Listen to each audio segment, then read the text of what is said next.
जय गुरुदेव। सूत्र: ततः परमा वश्यता इंद्रियाणाम। उससे इंद्रियों पर वश्यता अर्थात वशीकरण की सर्वोत्कृष्ट अवस्था प्राप्त हो जाती है। इंद्रियों की सर्वोत्कृष्ट वश्यता की अवस्था स्वाभाविक प्रयत्न रहित इंद्रियों का प्रत्याहार है। शक्ति का अंतर्मुखी प्रवाह क्रियाओं के माध्यम से संस्कारों को क्षीण कर मन तथा इंद्रियों को भी अंतर्मुखता प्रदान कर देता है। तब जगत के विषय यूं ही धरे रह जाते हैं।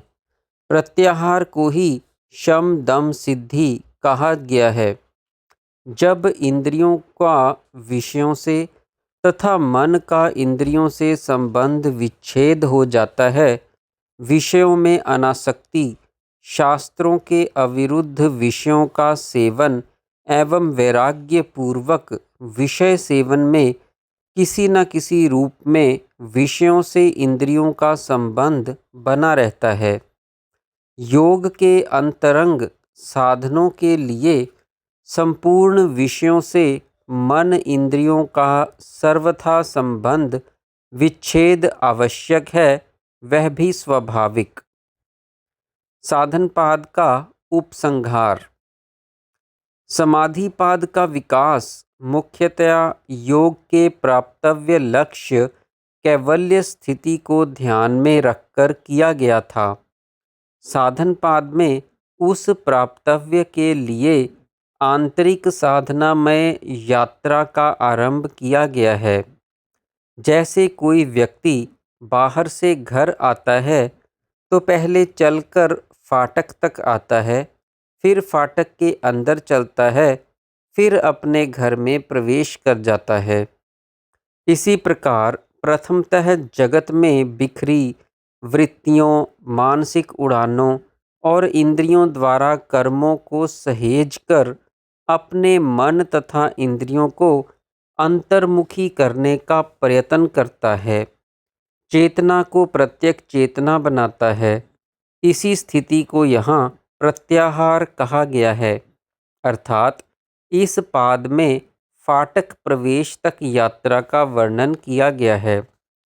सामान्यतया योगाभ्यासी मन तथा इंद्रियों को अंतर्मुखी करने का प्रयत्न तो करते हैं, किंतु उनके आधार पर कार्यशील होने वाली तथा उनको कार्यशीलता प्रदान करने वाली चेतना को अंतर्मुखी करने की उपेक्षा करते हैं।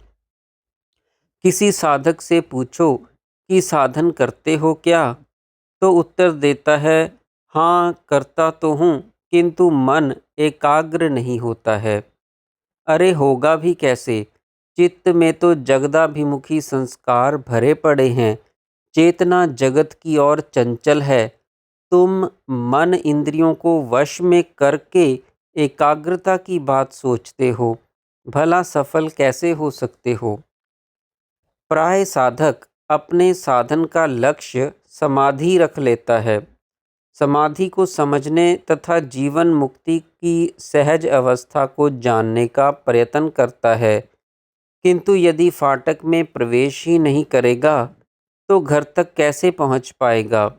अतः पहले उसे अपना लक्ष्य केवल फाटक प्रवेश तक अर्थात प्रत्याहार की सिद्धि तक रखकर साधन करना चाहिए। अपने मन, इंद्रियों तथा चेतना को बाहर से अंदर धकेलना तथा अंदर से अंदर खींचना, ताकि चेतना का अंतर्मुखी प्रवाह आरंभ हो जाए। मन तथा इंद्रियां उसके पीछे चली आएंगी, किंतु साधक को जगत से हटने के लिए यम नियमों का पालन आवश्यक है, अन्यथा चेतना के अंदर प्रवेश कर लेने पर भी बाहर ही बैठा रहेगा। साधन में सबसे महत्वपूर्ण बात धैर्य एवं उत्साह की होती है। साधन एक दीर्घकालीन योजना है।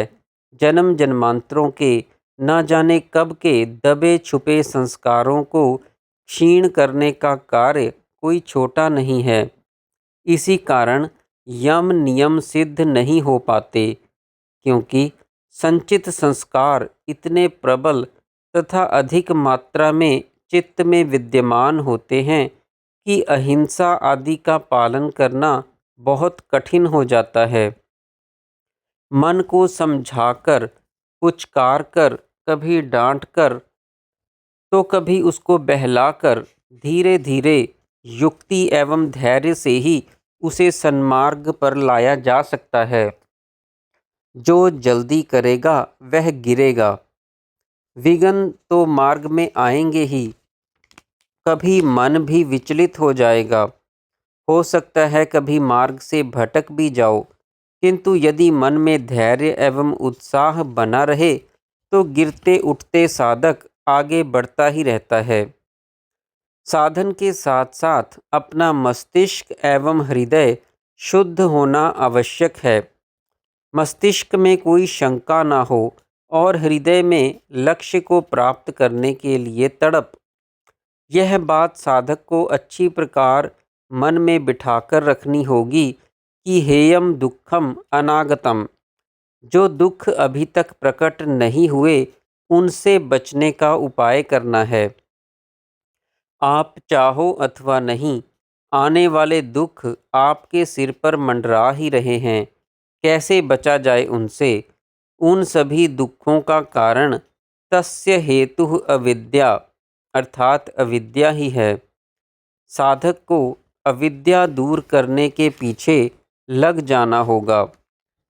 जब तक अविद्या दूर नहीं होती तब तक दृढ़तापूर्वक यम नियमों का संयम पूर्वक पालन करते हुए चित्त को संतुलित बनाए हुए दुखों के प्रवाह से बचा जा सकता है। आसन तथा प्राणायाम जहाँ एक और यम नियमों के पालन की शक्ति प्रदान करते हैं, वहीं दूसरी ओर प्रत्याहार के अनुकूल परिस्थिति निर्माण में भी सहायक होते हैं। किंतु सारा उत्तरदायित्व साधक का ही नहीं। साधक ने उत्तरदायित्व तो ले रखा है, उसे छोड़ने के लिए तैयार नहीं। पहले उसने जगत का उत्तरदायित्व ले रखा था, अब उसने साधन का उठा लिया है। उसके अंदर मिथ्या अहंकार जो बैठा है वही उसे मुक्त नहीं होने देता। नहीं तो जगत का काम धंधा हो या साधन करने का उत्तरदायित्व, जीव ईश्वरीय शक्ति के योग के बिना कुछ कर ही नहीं सकता। जहाँ तक कि अपने प्रारब्ध को भोगने के लिए भी उसे ईश्वरीय शक्ति के संयोग की आवश्यकता पड़ती है। फिर भला जीव अपने बलबूते पर अपने पापों कर्मों को क्षीण कैसे कर सकता है? और फिर उसमें बल है भी कहाँ? वह तो एक तिनका तक भी उठा पाने में असमर्थ है। पग पग पर हर क्षण उसे ईश्वर की आवश्यकता है। उसके बिना वह जीवन ही धारण नहीं कर सकता।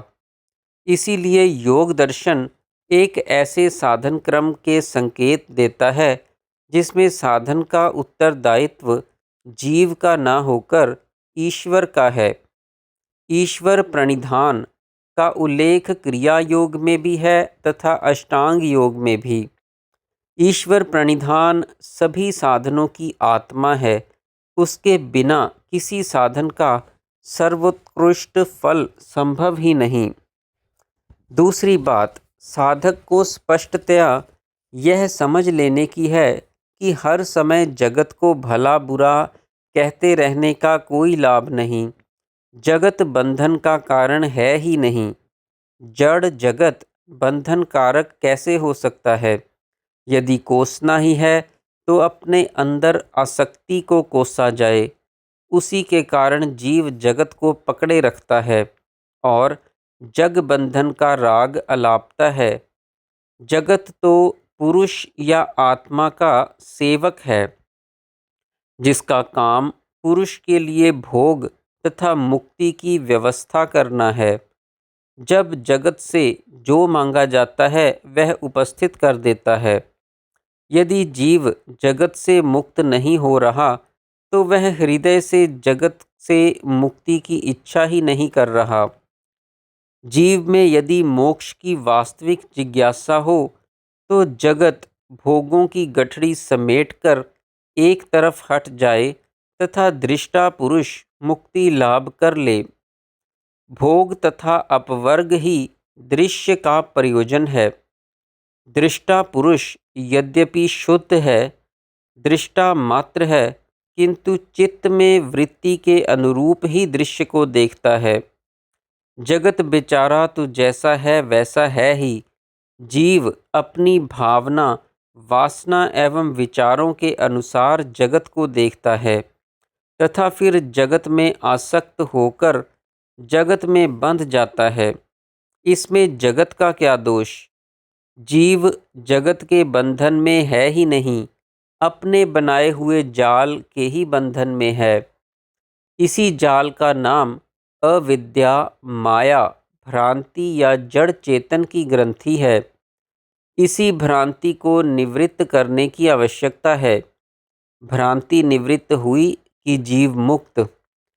इसीलिए योग दर्शन यह सिद्धांत उपस्थित करता है कि जो कृतार्थता लाभ कर चुके हैं उनके लिए यह जगत नष्ट हो जाता है और सामान्य लोगों के लिए पूर्ववत बना रहता है, क्योंकि सामान्य मनुष्यों के चित्त में भ्रांति विद्यमान होती है। अपने चित्त में भ्रांति की निवृत्त करने के लिए जीव प्रयत्नशील होता है, कई प्रकार की यौगिक प्रक्रियाओं का अभ्यास करता है, अपने आप को योगी समझ लेने की एक और भूल कर बैठता है, क्योंकि चित्त में अहंकार कूट कूट कर भरा है। वह यह समझना ही नहीं चाहता कि प्रयत्न का अभिमान थोथा अहंकार है जो भ्रम रूप बंधन कारक जाल को और कसता चला जाता है। किंतु अंततः जब प्रयत्न कर कर के थक जाता है तो ईश्वर के शरणापन्न हो जाता है। तब उसे योगाभ्यास का स्वरूप एवं आधार बदल जाता है। अभिमान का स्थान समर्पण ले लेता है। साधक ऐसा मानने लगता है कि वह योगाभ्यास भी ईश्वर की शक्ति से ही, ईश्वर के लिए ही कर रहा है। तब ईश्वर कृपा से एक दिन चेतना प्रत्यक चेतना होकर उसकी स्थिति ईश्वर प्रणिधान में स्थापित हो जाती है। भाव यह है कि हम अभ्यास के विरुद्ध नहीं लिख रहे। अभ्यास आवश्यक है, किंतु उसकी एक सीमा है। उस सीमा तक पहुँचने के लिए अभ्यास के अतिरिक्त साधक कर भी क्या सकता है। वास्तविक योग साधन ईश्वर प्रणिधान के पश्चात आरंभ होता है। अभ्यास शक्ति प्रवाह के विरुद्ध तैरता है। ईश्वर प्रणिधान प्रवाह को अंतर्मुखी मोड़कर प्रवाह के अनुकूल तैरता है। अभ्यास में बाहर से ज्ञान चित्त में संचित करना है। ईश्वर प्रणिधान में ज्ञान के संचित संस्कारों को क्षीण कर अंतर से ज्ञान उदय करना है। जय गुरुदेव।